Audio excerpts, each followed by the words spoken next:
Hello, hello, hello, Reza. How are you today? I'm good, Shay. How you doing? I am doing very well. I am doing very well. I am excited at today's episode of Future Forward because we're talking about restaurants, Reza. Yeah.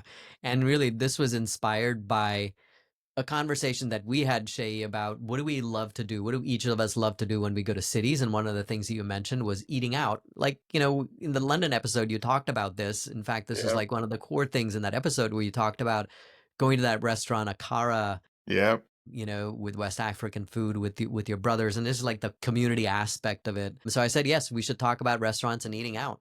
I'm so looking forward to this because it is a critical piece of cities. Honestly, food is so critical. Community is critical in communities. But before we dive in, welcome our listeners. Thanks so much for joining us again. If you're a regular listener to Future Forward, and if you're a new listener, thank you. We're always appreciative of people discovering the show. Like to say, Future Forward is a conversation Reza and I had been having for years before we decided to bring everyone else into it. We would meet up Fridays and even during the pandemic and have conversations around how cities are growing, what is going on, the communities within cities, all towards figuring out how to build thriving communities and sustainable cities. And so every week we take an episode that is city centric and then put this historic lens, the present day, and then provide some strategic foresight about where we think cities will go as it relates to that topic. And we came up about a year ago now, I think, we came up with 21 laws that provide us a lens through which we look at the topics we discuss. So, welcome. And as we just mentioned, today's episode is on the future of eating out. Yeah. Thank you, Shay. Great intro. And, I will start by saying about the history is really how restaurants became a pillar of city life. And the concept of a restaurant as we know today dates back to the 18th century in Paris, where there were establishments that had individual meals at individual tables, and that emerged to serve this rising middle class that was coming in Paris. And the word restaurant comes from the French word restaurer, and I'm not pronouncing this totally right, but the meaning is to restore, as early establishments served restorative broths to refresh patrons. And the first restaurant is often attributed to Monsieur Boulanger, who opened an establishment in Paris in 1765 and that served these single dishes. It was really after the French Revolution where many chefs were previously employed by aristocratic households. They found themselves unemployed and opened up restaurants to serve the public. So that's really, the inception point for restaurants. But the roots go deeper because in ancient Rome and China, there were taverns, tea houses. They served travelers, locals. They often centered around public baths or marketplaces. And so there were early food establishments, and they were essential for people without access to private kitchens, typically the urban poor, or travelers, or transient workers. But cities really sort of took hold in the form that we know today in Paris. But and then the Industrial Revolution and rapid urbanization in the 19th century. This really gave the dramatic rise in food establishments. Workers needed quick, affordable meals. Entrepreneurs went to meet that need. And so by the 20th century, restaurants were embedded in the social and economic fabric of cities. They weren't just about eating, they were about community, identity, public life. They've become a place where people can gather together, where cultural traditions are preserved, exchanged, where economic opportunity can flourish, especially for immigrant and minority communities. And so, in many ways, a restaurant became a public living room for the city, both a mirror and a motor for urban life. So let me pause over there, Shay, and that's my historical take at it and see what thoughts you had. Yeah, no, thanks for sharing that, Reza. The big thing that kept popping up to me as I was reading the show notes and also listening to you is this idea that we've touched on a lot as public spaces, or in some cases private spaces, being third spaces. And in our third spaces episode, we touched on these salons and where people would go, Yes. and you can totally see how the restaurant serves that same purpose. You mentioned travelers, and almost every movie or old dramatization you see you see people gathering in a place where food is served by Yes. a patron that you pay. And you'd see all these fights in some of these restaurants. And so there's this very communal element to restaurants, which is what you're calling out. So Yeah. fascinating. Yeah. Thank you, Shay. Yeah, that's absolutely it. It's that, the third space, that communal space where people can come together, and we talk about community all the time. So really good insight over there. So let's go and look at what's happening with restaurants today, sort of our next part of our episode. And I'll start with data, and I'll talk about some trends in the US and then some global trends. So in the United States, there are over 1 million restaurants. They employ roughly 15.5 million people, which is about 10% of the entire US workforce. So you can see this is like an economic engine. They generate $1 trillion in annual sales, according to the National Restaurant Association. Independent restaurants make up the majority, about 70%. I was surprised about this. But franchises dominate in revenue due to scale and brand recognition. And I think that's like, I was surprised. I was like, I thought it's, the chains, but it's just because you see them all the time. But I like the fact that independent restaurants make up the majority. Fast food represents 40% of all restaurant sales in America. That's unique to the US. And about 60% of US adults report dining out at least once a week. So it is a sort of an important part of our economic and cultural narrative. So let's look at some global trends, some slight differences. The global food service market is projected to reach 5.2 trillion by 2030. It's been growing steadily since the post-pandemic. Asia Pacific is leading the growth, and this is driven by urbanization and rising disposable incomes. In the episode that we had about mega cities, we talked about the rising urbanization in that region. So you could see this with restaurants happening as well. Street food economies remain vital in cities across Southeast Asia, Africa, and Latin America, where they often serve as the informal food safety net. So for those workers, for those people that, need just a very basic meal. Urban areas typically have 10 to 15% more restaurants per capita than suburban or rural areas. I think that's an interesting stat to consider. And then globally, franchises are expanding, but local, culturally specific food businesses remain the most resilient in many markets outside of the US. So let me pause over there, Shay. Yeah, yeah. As you were sharing the data, one of the things that I was also quite surprised by the fact that the independent restaurants make up the majority in the US. So thanks for sharing that. We love small businesses, as Yes. our listeners, frequent listeners probably know. But I thought to dig a little bit deeper into, what is the business side of this?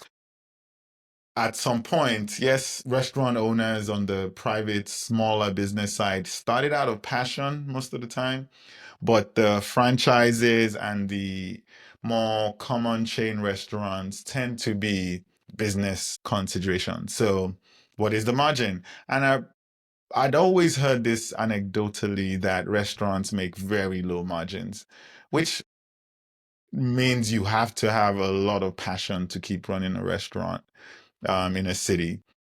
The margins tend to fall between 3 and 10%, with the more highly efficient chain restaurants hitting the 10% the 10% end of the margin, and most small businesses that are independently owned restaurants closer to the 3% side of the margin, which is extremely low. Anyone who does business knows those are not great margins to have, which ties back to that point we were making as you're talking about the history. This tends to be for those independent business owners in cities that have repeat customers, friendly faces, people you know. Those restaurants become a community center. The Yeah. families that keep coming there become known to the owners of the restaurant. And even as those businesses make low margins, they form part of the resilience backbone of a city. I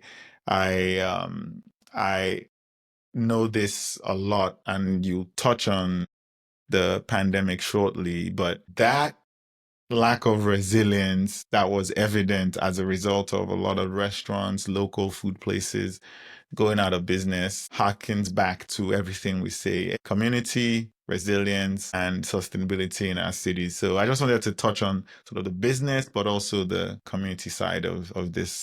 Yeah. Those are great points, Shay, especially the one about economics, because I'm going to touch on the pandemic disruption and Yeah.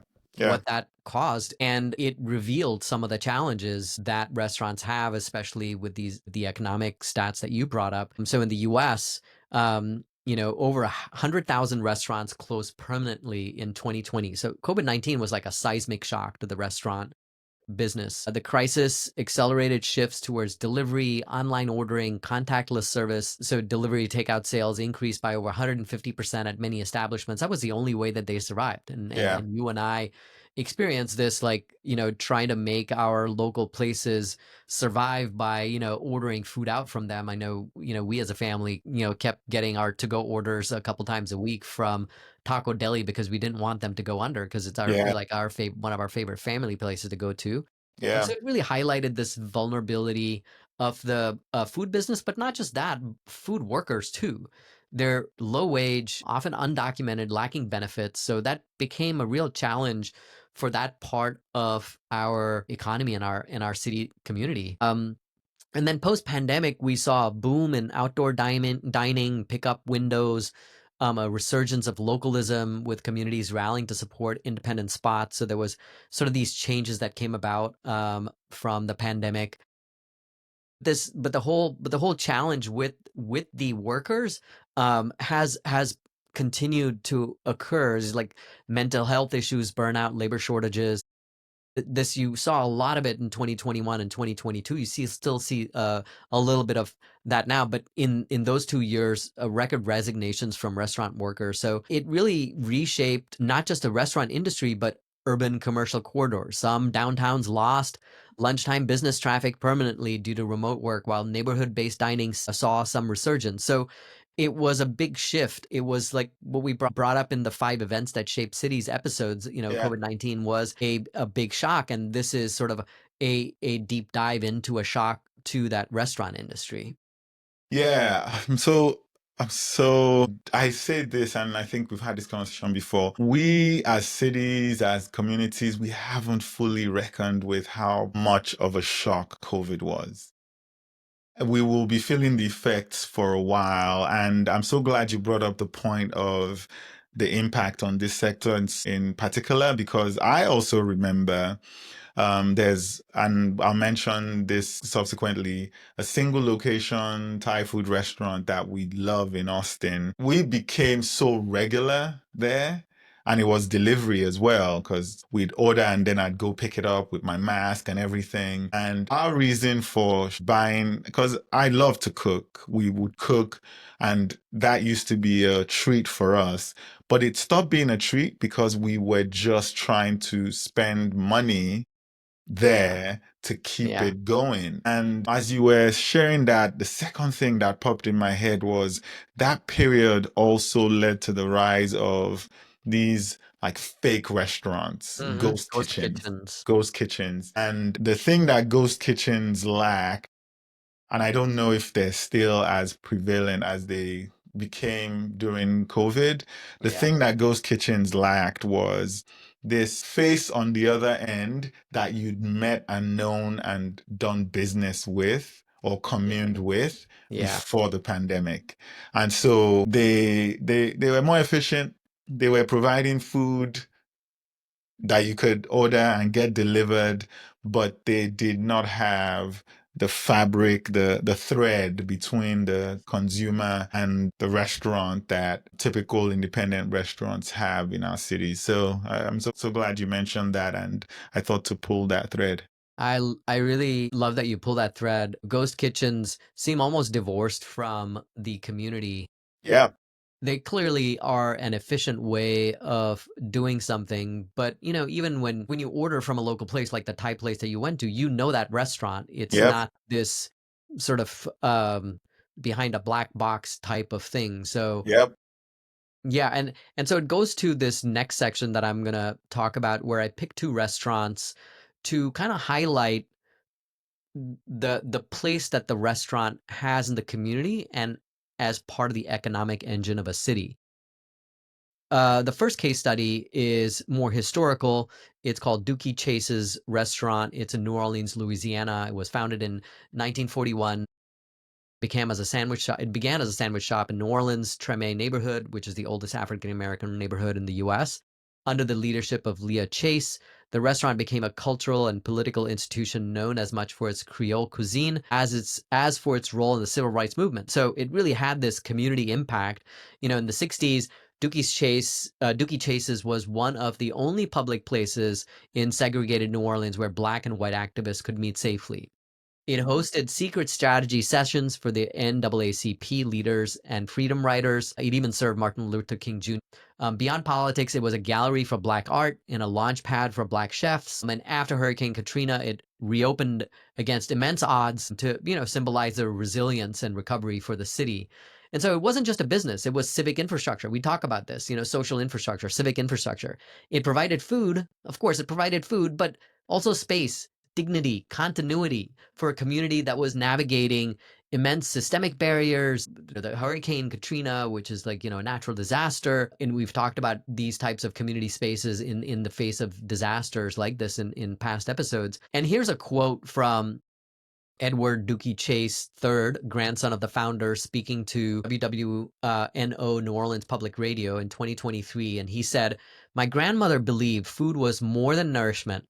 It was diplomacy. It was resistance. It was art. When you walked into Dookie Chase's, you weren't just eating gumbo. You were entering a history that had fed our city soul for generations." Uh, I love that. I love that. And I love that you mentioned this. I saw it in the notes, and there was a documentary we watched, I believe, during COVID actually, that talked about this restaurant, about Dookie Chase's restaurant. Wow.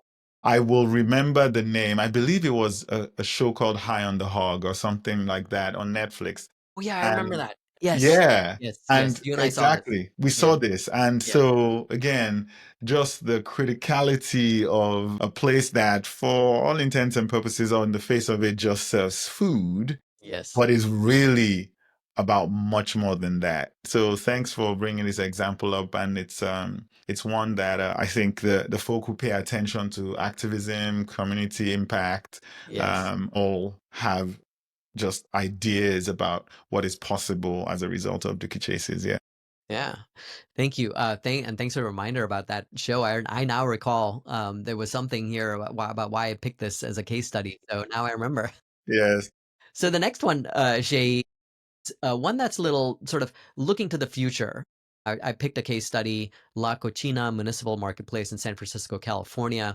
It opened in 2021 in San Francisco's Tenderloin neighborhood. It's a woman-led food hall run by La Cochina, a nonprofit incubator supporting immigrant and low-income women entrepreneurs in the food industry. So there is a very interesting model here. So its key features, it's a marketplace that hosts 7 women of color owned businesses under one roof, representing food traditions from Senegal, Mexico, Nepal, El Salvador, and others. It's located in a historically underinvested part of the city, activates vacant ground floor retail in a city-owned building. The vendors receive below market rent to make it easier for them. They get some back-end business support, and they have a path to long-term economic mobility through these restaurants that they own. It's also a justice-driven restaurant. The workers can earn living wages, and the model centers equity over profit. So this is a model that fuses some of these trends that I'm going to talk about in the future section, but economic justice, public-private collaboration, culinary innovation. It reflects several trends that are shaping the future with this place-based community development and supporting first-time entrepreneurs, these social enterprises as anchors of local resilience. And so I thought that was an interesting one to talk about, and I'll touch on this a little bit more further on in the episode. But I picked a quote from one of the chefs there, Nafi Flatley, founder of Teranga, Senegalese food stall there at La Cochina. And the quote goes, "When I serve Senegalese food, I'm not just sharing flavors, I'm sharing my identity, my story, my home. La Cucina gave me a platform, but more than that, it gave me dignity. Oh, that was just like music to my ears. It is, it is. I really don't have any comments other than to say what a fascinating approach to space or restaurant space and the impact it can have on the community, but also the small businesses. Again, we come back to the small businesses that will now get a shot at becoming something for Yes. the owners as a result of this initiative. So thanks for sharing that. And it ties right into the laws. While we will mention the law that is around public spaces fostering social cohesion. While restaurants aren't quite public spaces, but based on the examples you've shared, the owners of the restaurants can make them public spaces to enable the social cohesion that is critical for resilient cities.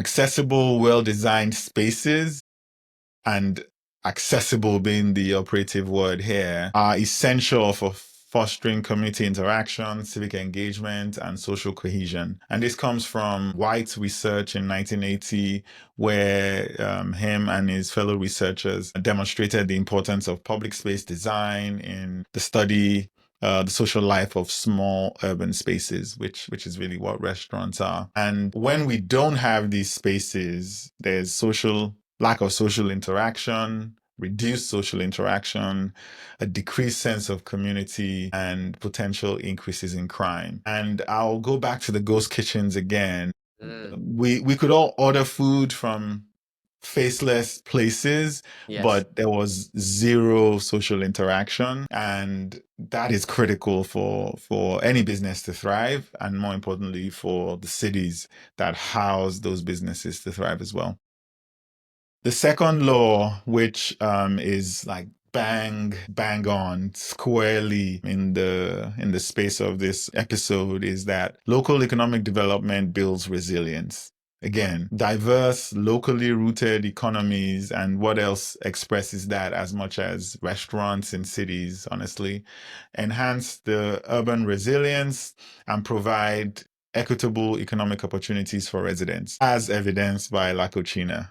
Period. I couldn't say it any better than the case you just shared. And this comes from research by Jacobs, 1969, emphasizing the importance of, and when I say Jacobs, I say it expecting all our listeners will know it's Jane Jacobs I'm talking about. So I hope you all know she's one of our favorite people for our new listeners. And in the economy of cities, she talks about the importance of diverse local economies for urban vitality. And when we don't have that, when we over rely on chain restaurants or large corporations, it makes cities vulnerable to economic shocks and it limits the opportunities for small businesses and entrepreneurs in the city. Yeah. I think that's a really good, that local economic development one is a really good encapsulation of my strategic foresight, Ashay. So really glad that you selected that law because what's ahead for the future of eating out in restaurants? And really it is, you know, it's intersecting these broader urban trends that we have been talking about, sustainability, labor rights, affordability, cultural cohesion. And we have to find these local economic issues that will build that resilience, as you just mentioned. And so I'm going to start over here by picking 3 quotes from folks to people that are thinking and talking about the future of restaurants and cities.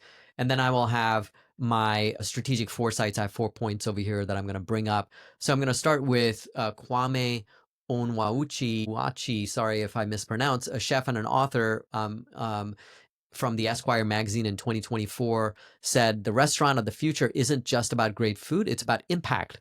How are you feeding your community? How are you paying your people?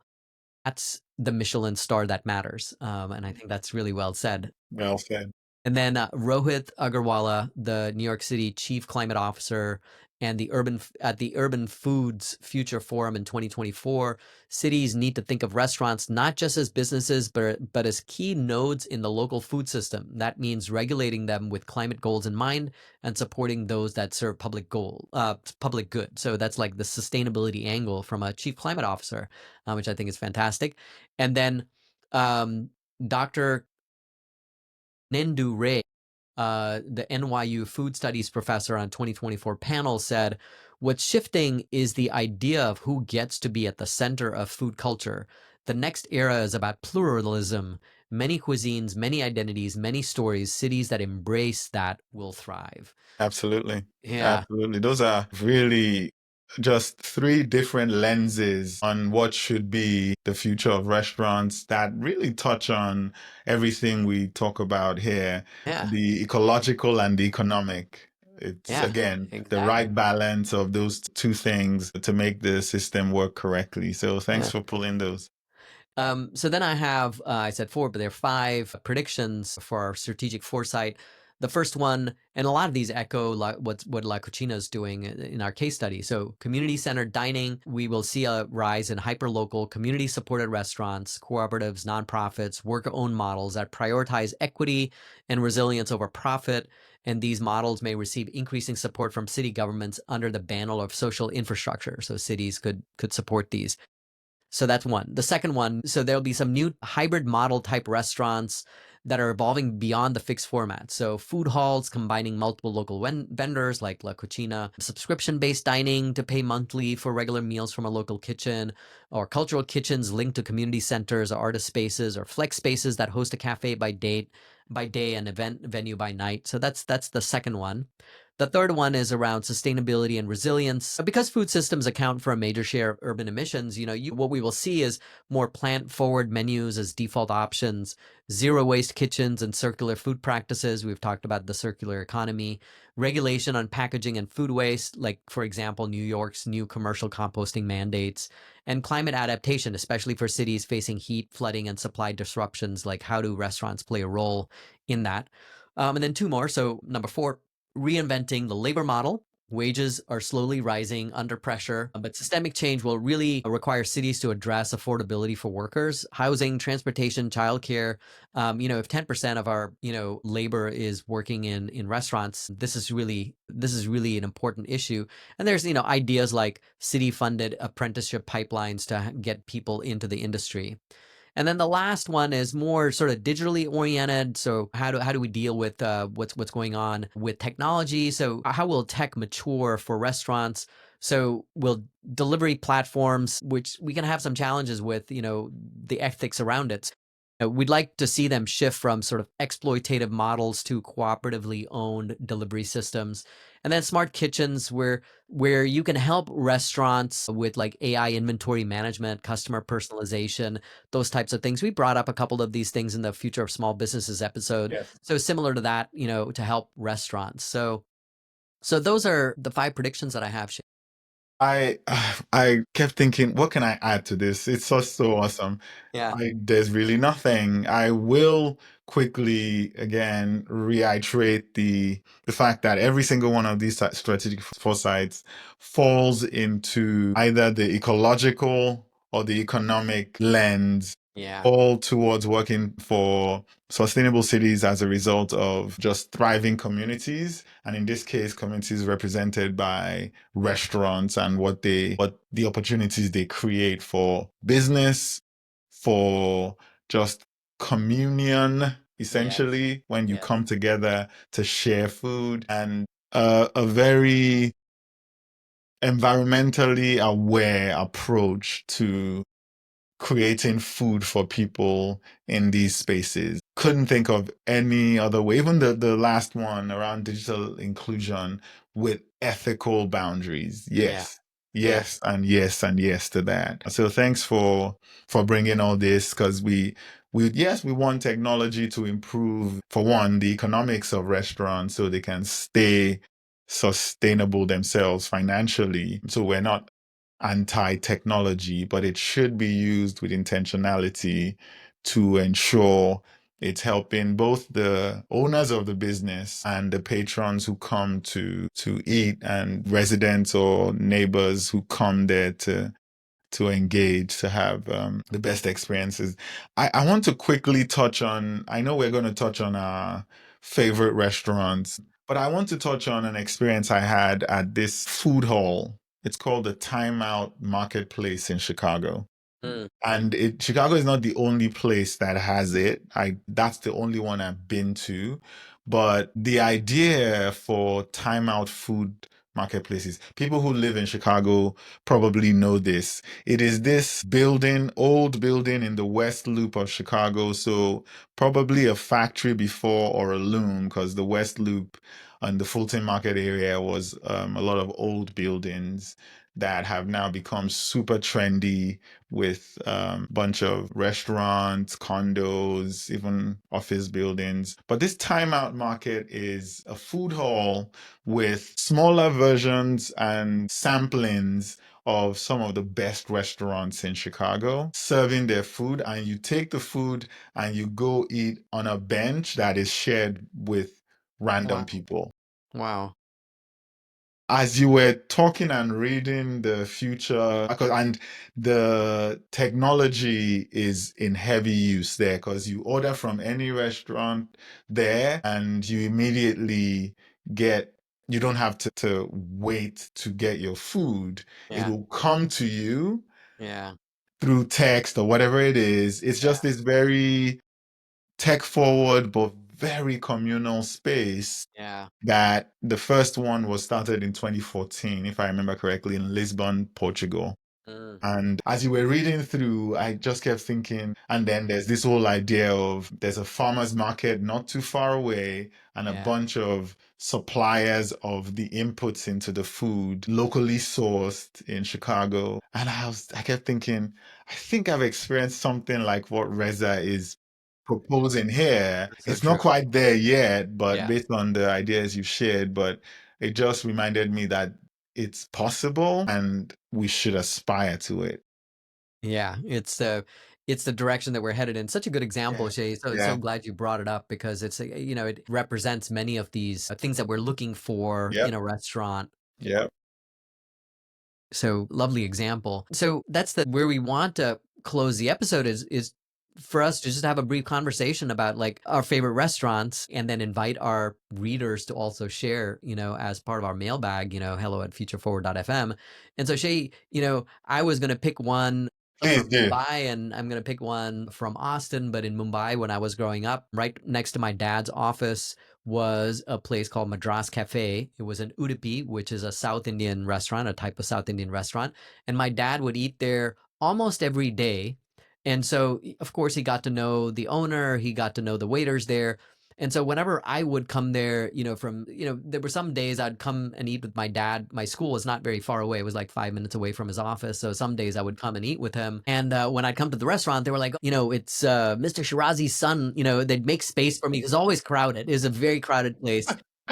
Good, basic, simple, inexpensive food. And my dad, was such a well-known patron that I was a son, and so they'd always like move me ahead in line and make sure I found a place to eat. So that was Madras Cafe is a great part of my memory from growing up in Mumbai. And the one that I picked from Austin is very similar in feel. Was a place called Bombay Express. The owners no longer own it. The restaurant still exists, but we got to know the owner so well, and we used to go there almost every weekend. In fact, it was pretty much every weekend. Either every Saturday and Sunday. And if we didn't show up, they'd call us, say, is the Are kid you sick? Are you out okay? of town? And we just became very close friends. With them. So Mehul and Falguni Kapadia, they were the owners. They were such great hosts and such a warm place to go and feel like you got a little bit of Bombay there, you got a little bit of our homesickness out, and enjoyed the food. I love that. I'm so glad you shared that example because it also brought to mind for me. So there was no one specific place that I can name, but that experience of getting food from a local small business was absolutely the experience I had. So my dad used to work in Central Lagos, Isaleko is what it was called. He worked for one of the banks, and the people in the office would get food from one of the many local bukas, is what they call them, UKA. And the food was essentially street food, but you had the same people making the food, and in some cases they lived there and would just use the front of their homes as a restaurant. Mm, But so my dad had a favorite one that he would send people to go get food for him during lunchtime, during work. And then a few years, for about 12 months or so between undergrad and postgrad for me, I worked just down the road from where my dad used to work. So I would just go to the same place. And I'm pretty certain they didn't remember me, but I always ordered the same thing. Yeah. And it was just so good. And you could tell that it was a thriving business because if you didn't show up, lunchtime was maybe around 11:30, 12. You had to show up around 10:30. Otherwise, food would be gone by noon. So what you would do is either get there, get the food and take it back to the office to eat, Yeah. or be willing to wait in line. And some days, if it was meeting with someone and we just wanted to go there, we'd wait in line, have the conversation, have the food, try not to get it on our Your office clothes. clothes, but I'm almost certain those still exist there today, I 20 love that something example. years later. Yeah, I love that example. Yeah, so Shay, this is like the call to our listeners to share their stories about their favorite restaurants. Hello at future4.fm. And you can send that as a voice note. You can send us an email. If you send us a voice note, we'll play it happily on here. happily. But right before we close, we do have a mailbag this week, Shay, and this is a response to the episode that we did on the future of London. And let me read what we had in the comments on our YouTube video that was From there. And Angry TED Talks. I know this is a great little handle. Angry TED Talks. So he said, London is a melting pot for immigrants to the UK, a patchwork of crowded living for working class, a sprinkling of fancy upmarket areas for the wealthy, a never-ending chain of suburbs, high streets, a hotbed of money making in a city with shopping and entertainment in the West End. However, the entire history is steeped in history. Discussing King's Cross, the Shard, and Crosstale is not representative London, but of inevitable changes which do not always have positive effect. I lived in Bermondsey, just a few minutes from the Shard. My great-grandparents lived in Bermondsey, literally for the leather market, right by where the Shard is now. The area has always been busy and vital to the city, but transport has changed the landscape together with vast development of social housing, ensuring a divide between those that have from those who don't. COVID didn't shape London. The quarantine rules were completely draconian and long gone. So a lot in there, A Shay. lot. He packed in a lot of comments for us to chew on. What do you think? Yeah, it was. So when I first read it, I was like, huh, are you saying we didn't represent London? And then I realized it's impossible Yeah, to it is. represent London. It So is. yes, you're calling out what was a slice of the experience in London. And then the second comment there was, I was like, you're making a point that we constantly make on this show Yes. about how the city should serve its residents. Yes. As a tourist now to London, I used to be a resident, but I'm a tourist now. I thought, yes, I probably would have thought the same that some parts of the city, and I did, were strictly being taken over by tourists, Yes. honestly, with the city and the leadership of the city being complicit in that. Yes. But that continues to happen, will won't stop. The Shard won't be the last sort of touristy requirement or building or infrastructure or put in a place like London to attract people to what I will suggest in response to Angry TED Talks was a needed change to that part of the city. Because some parts of the city, he said, I believe he said it was a leather Leather market. market. Yeah. Even by our expectations of sustainability and just the need to use less exhaustive resource use of our natural resources, leather being what I'm referring to now, Yeah.